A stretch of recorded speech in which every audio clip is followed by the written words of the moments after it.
Creature in the Well is the distillation of a dungeon crawler and pinball, as if there were more disparate things in the gaming world. Despite having the urge to say something like, you can count the number of games like this on one hand, I'm fully aware that there aren't any games like this title by Flight School Studio, the developers of in-depth VR experiences like War Remains and Manifest 99. Flight School's repertoire is full of quirky, eerie, spunky little titles that think and interact with more than just a controller. Creature in the Well seems to set out on a different path, but not without strong influences from his studio's experience. Enter Mirage, a desolate, dusty derelict of a town located in the center of what seems to be a perpetual haboob. The residents are reclusive or vanished, the fate of any foolish enough to try and brave the storm to find out what's on the other side. Those remaining hide from you, save a couple friendly faces who provide lore bits and limited hints. The player, a reawakened Bot C robot, stumbles to their feet and makes their way through the sandy wastes until you make it to the entrance of a mountain. As you approach, it's clear there's more to this megalith than simply stone. Large gray pipes and conduits trace up the walls and burrow into the black entrance. Once inside, you find out the machinery and metal around you are the workings of an ancient weather-controlling machine, and your task is to turn it on. There's just one catch. There's a pugnacious and powerful creature in the bowels of this mountain, the very same creature that prevented the machine from powering on all those years ago.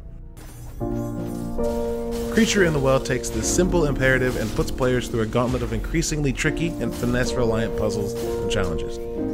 You have to turn all of the mountain's subsystems back on again, so as you travel through power reserves, archives, lockdown systems, power grid, atmospheric analysis, synchronous field, and finally the North Star conduit, the eponymous creature becomes more and more irate, a fun explanation for the increasing difficulty and complexity of the puzzles.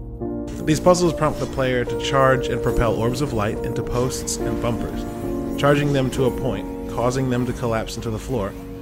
It's a suspiciously entertaining loop I found myself enjoying from start to finish, despite being unsure how to explain why I liked it so much. Now, having beaten Creature in the Well, I know what it was. Flight School does a great job of balancing pain and prize. Each branch of the machine has hidden rooms to unlock. Sometimes the conditions for these secret paths are difficult to suss out, but in my playthrough I had no issue finding each hidden item. Finding these as you progress inevitably evolves your playstyle.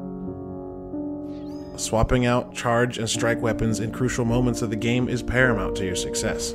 Combine the unlockables with the easy-to-follow level progression and solid feeling of accomplishment when flipping the power switch at the end of each branch, and Creature in the Well makes a point of encouraging its players forward. Initially, I struggled with the control scheme. There are moments that require high levels of precision to move forward, and without a few new pieces of equipment, these tests can be extremely aggravating. In fact, some are aggravating despite having the right gear. While I didn't have any stages stump me for longer than 10 or 15 minutes, I could see where frustration could settle in pretty quickly. Sometimes it's hard to tell if you miss a shot because you misaimed or because the game misfired the shot. Death in Creature in the Well is punitive, corrective. You're picked up by the creature and thrown out of a well on the outskirts of town. As this happened more frequently, and as soon as I began to get annoyed by the long walk back inside, I completed and powered a branch back up that opened a shortcut. Just like that, the process of die, grabbed by creature, thrown from well, is made less painful. And trust me, there will be times where you feel like all you do is die, get scooped up, and get tossed out of the well over and over again. There are also shortcuts like this within each branch, allowing you to die while taking on the boss challenges and get right back to them when you decide to try again. This title's story is sparse, often given to players in pop-ups and lore drops you find along the way. You start to uncover the story of the engineers in the mountain trying to turn this weather machine on before you, their discovery of the creature, their failure to get the machine working. As you progress through Creature in the Well, that story begins to become your own, but this time, you won't fail. Creature in the Well is smartly designed, beautifully created, and just downright charming. The eerie creature juxtaposed by Roger T. Frog The deep blackness of the mountain cut by the colorful and bright palettes of each branch.